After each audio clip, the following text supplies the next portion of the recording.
Assalamualaikum warahmatullahi wabarakatuh. Saya Ayu Almiana sebagai praktisi rekam medis. Nah, pada video kali ini saya akan membahas seputar rekam medis dengan tema yaitu pelepasan informasi medis. Nah, sebelum kita mengetahui prosedur dan tata cara pelepasan dari informasi medis ini, kita perlu dulu mengetahui apa sih kewajiban seorang tenaga kesehatan.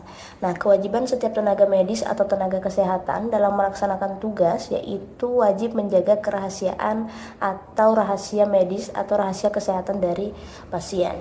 Kemudian untuk pembukaan rahasia kesehatan pribadi pasien yaitu harus berdasarkan alasan tertentu dan sesuai dengan prosedur yang telah ditetapkan. Adapun regulasi yang membahas atau yang memayungi terkait dengan pelepasan informasi tersebut ada Undang-Undang Nomor 27 Tahun 2022 tentang Perlindungan Data Pribadi, di mana persetujuan eksplisit itu diperlukan untuk pelepasan data.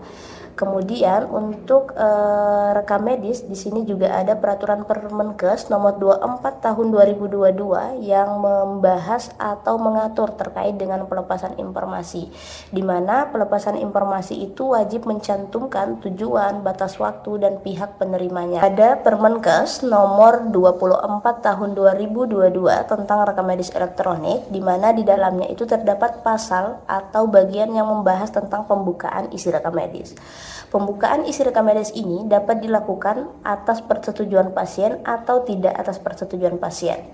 Permintaan pembukaan isi rekam medis sebagaimana dimaksud pada pasal tersebut harus dilakukan secara tertulis atau secara elektronik. Jadi harus diabadikan atau didokumentasikan dalam bentuk tertulis, sehingga jika di kemudian hari ada hal-hal yang berkaitan dengan hukum, ini dapat menjadi bukti yang dapat melindungi pasien maupun layanan kesehatan tersebut. Kemudian pembukaan isi rekam medis ini juga dapat tanpa persetujuan pasien jika tujuannya untuk penegakan hukum, tapi tentu dengan prosedur yang telah ditetapkan, yaitu yang pertama, jika tanpa persetujuan pasien maka perlu adanya surat pengantar dari kepolisian atau TNI yang ditujukan kepada layanan kesehatan tersebut. Jika tidak ada, maka informasi belum dapat dikeluarkan oleh layanan kesehatan. Nah, untuk memudahkan dalam memahami terkait dengan pelepasan informasi ini, materi tersebut dirangkum dalam satu bentuk tabel. Nah, pemohon jika pasien itu sendiri, maka diperlukan yang namanya permohonan tertulis atau memvalidasi terkait dengan kartu identitas pasien, apakah sudah sesuai dengan yang tertera di dalam rekam medis. Kemudian tidak diperlukan persetujuan dari pasien. Kemudian jika pihak pemohonnya adalah keluarga pasien, maka harus ada yang namanya surat kuasa dari pasien atau persetujuan dari pasien, KTP keluarga ataupun KTP pasien. Kemudian jika dia adalah seorang ahli waris atau pasien tersebut meninggal, kemudian ahli warisnya meminta catatan medis pasien, maka diperlukan adanya surat keterangan ahli waris dari kelurahan atau pemerintah setempat. Kemudian ada yang namanya akte, kemudian KTP pasien maupun KTP dari pemohon.